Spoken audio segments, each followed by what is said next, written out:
Good morning. It is. Thank you for being here. Likewise.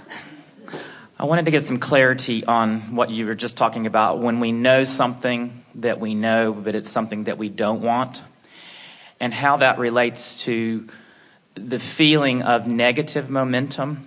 I know you said something like there's not negative momentum. Oh, there is negative momentum. Okay, there's just not a source of unwanted. In other words, let's be clear about this. There is a source of unwanted. It just doesn't continue on from lifetime to lifetime. Okay. In other words, as you are all here in your physical environment and you are knowing what you don't want and focusing upon it and activating it in your vibration, and then law of attraction is delivering it to you, and then you are documenting it and observing it among each other and talking about it and becoming part of it, there is a momentum. And so we are not wanting to deny that law of attraction causes a momentum about whatever it is that you're giving your attention to. So there are rivers and streams and currents of ideas that gain momentum that you can jump into anytime you achieve vibrational alignment with it. You could be nowhere near the vibrational vicinity of something unwanted.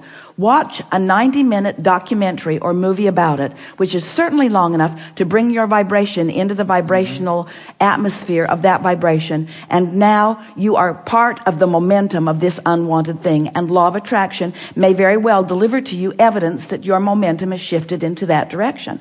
Okay. Law of attraction is a wonderful thing in that it gives you what you're thinking about. No exceptions to that. Right. But when we say there's no source of darkness or there's no source of unwanted, what we mean by that is, and you've heard us say it many times, but it is really worth clarifying here, that when you make your transition into non-physical, you literally reemerge into that vortex version of that which you are, into that pure positive, I know what I do want version, into the leading edge, most extended version of that which you are. That's what man wants to call God. It's that pure essence that has been honed out of life experience. And so from that broader non-physical perspective, which is where all energy is shown from, in other words, that stream of energy, that life force that is offered to that which you all are, is that pure positive energy. From your physical standpoint, there is fluctuation in all energy. Even in that energy, but you would not be able to discern it from your physical standpoint. So you've posed a very interesting question here, because we said to you, wanting you to feel the power of knowing that when you know something, that then you're on the brink of the realization of it, and then you wisely acknowledge that there are some things you know that you don't want to know. Exactly. And that means you've just practiced the vibration of it. So how do you unknow something? That's the question. How do you unknow something?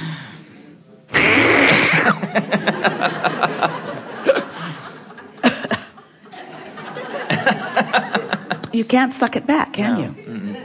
But you can replace it with a new current vibration, because the radio station that is broadcasting a signal that played a song an hour ago, that signal is not still being received by your transmitter because it's not still being broadcast.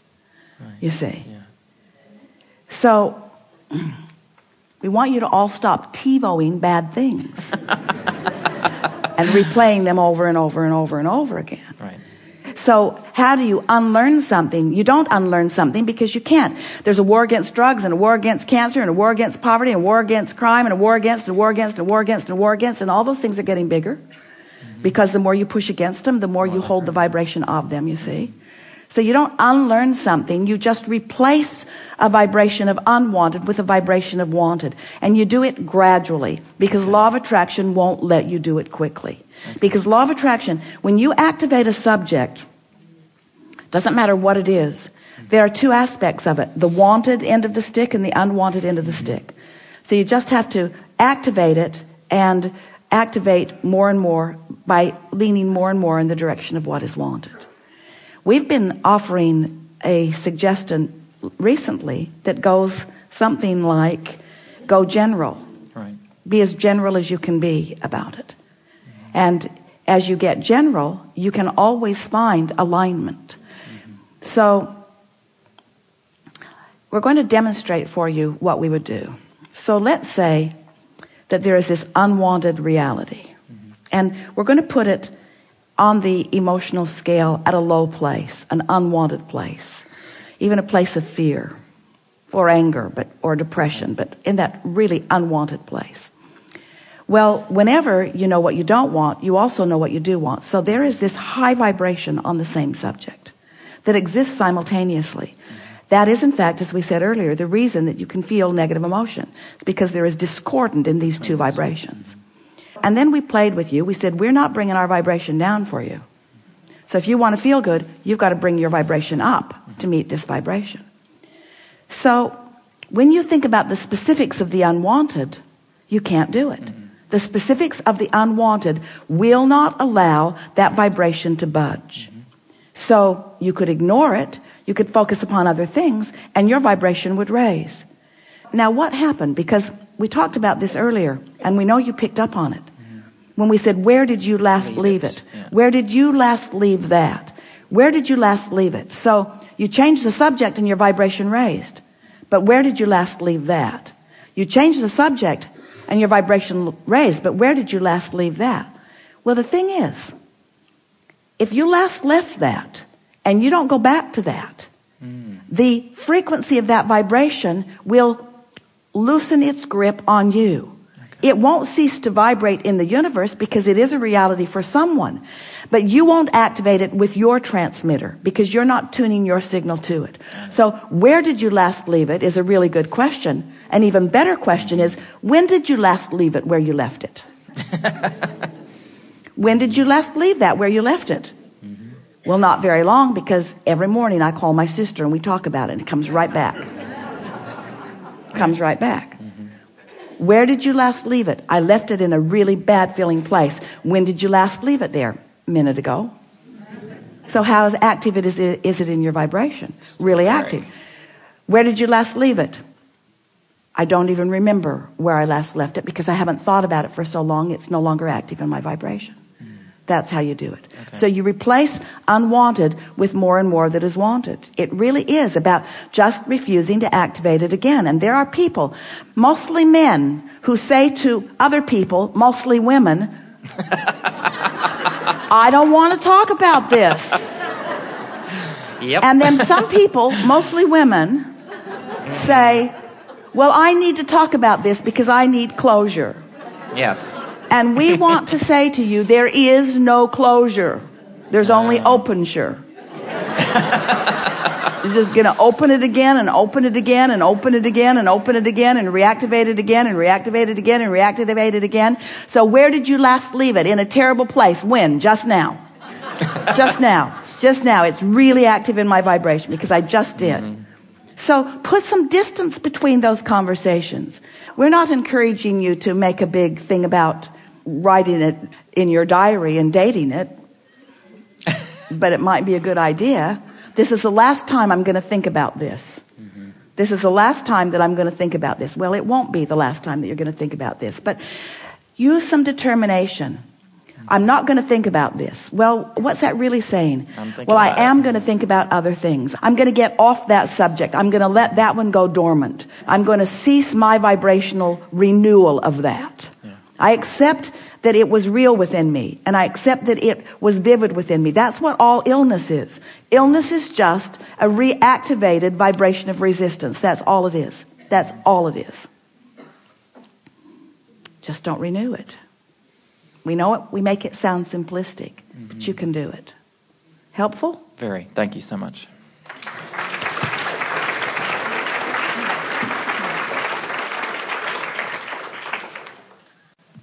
Hi. I wanted to talk about how to allow individuals from non-physical to flow through me when I'm being creative, apart from feeling good and things like that.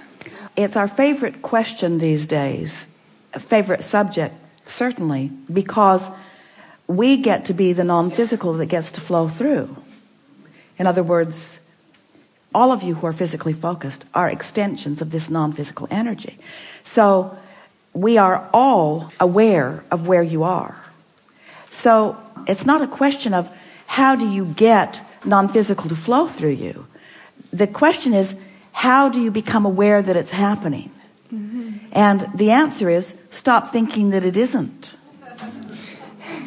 Because it always is to some degree. It always is to some degree. What is physical is an extension of non-physical. And we don't want to make you feel like puppets on the string, because it's not like that at all, because you get to call the shots. You get to define what you want and literally summon. We've been calling it the 3-step process. You ask for it, and then Source does its part, and then you have to allow it, you see. Too simple, huh? That's good. What you do is you notice when it is happening. That's the best thing. When it is happening, active. Just make lists of all the times that you know that it is happening. And here are some signals. You're moving through your day. You're focused upon something else. But the thing that you're focused upon is feeling good to you, but it's off the subject of your creativity. And in the middle of that thought, another thought comes that is not related to anything that you were consciously thinking. It came on the same vibrational wave current, and you were the receiver of it. As Esther was coming to the hotel in the car yesterday, she's thinking about this beautiful state and how much time she has spent here. And she is hearing Jerry sort of commenting about the orange blossoms and the orange trees. She can feel his enthusiasm for what she is seeing out the window. And then Esther said, because she's been feeling us flowing through her for years and years and years, but there's something about Jerry flowing that is a different thing. Sort of like a painter flowing or a musician flowing feels like a different thing than Source flowing. But we want you to understand that it's all the same thing. So Esther is thinking about Jerry, and then she is thinking, I wonder if I'm thinking about you because I'm thinking about you, or I wonder if I'm thinking about you because you're thinking about me. And we say, what difference does it make? Because you've rendezvoused on the thought. You've rendezvoused on the thought, which is really what this finding this creativity is that you're wanting. And so then Esther is saying in her mind, all right, I know you're here, but I so like to hear you. I so like to see you. Borderline complaining, but pulling herself back from it. Borderline complaining, but pulling herself back from it. I know, she's saying in her mind. I know how it is. I know how it is. I'm not complaining about what is. I'm just saying. I'm just saying. So she sort of dodged a bullet. She didn't drift off into that uncomfortable place. Just sort of stayed there. And when she came up to her hotel suite, if she has a key in the door, she can hear, sounds like someone's in the room. Someone really cheerful. And she opens the door, and on her very small balcony is a chair facing out. And on the back of the chair, holding on, is a bird, a big black bird, looking right in at her and talking and talking and talking and talking and talking and talking and talking. And what the bird is saying is, can you see me? Can you hear me? Can you see me? Can you hear me? Can you see me? Can you hear me? Can you see me? Can you hear me? Can you see me? Can you hear me? And Esther said, yes, I can see you and I can hear you. Now, the bird is a really easy messenger. The bird receives blocks of thought and did exactly what Jerry wanted it to do. Went right to the window of Esther's balcony and waited for her to arrive. And called right out loud in vivid form and stood there for 20 minutes on the back of the chair. So, Esther didn't open the window. She didn't offer him anything to eat. She just stood in appreciation of her ability to witness the creative translation of the bird. And Esther is thinking, if that bird can get you, Jerry, I certainly can. I certainly can, because that's all that happened. The bird got an impulse to go cling to a chair and chirp. Not any chair, a specific chair. And not briefly, for a long, long time. You see what we're getting at? You have the ability to receive. You do. If the bird can do it, you can do it. It's the same thing.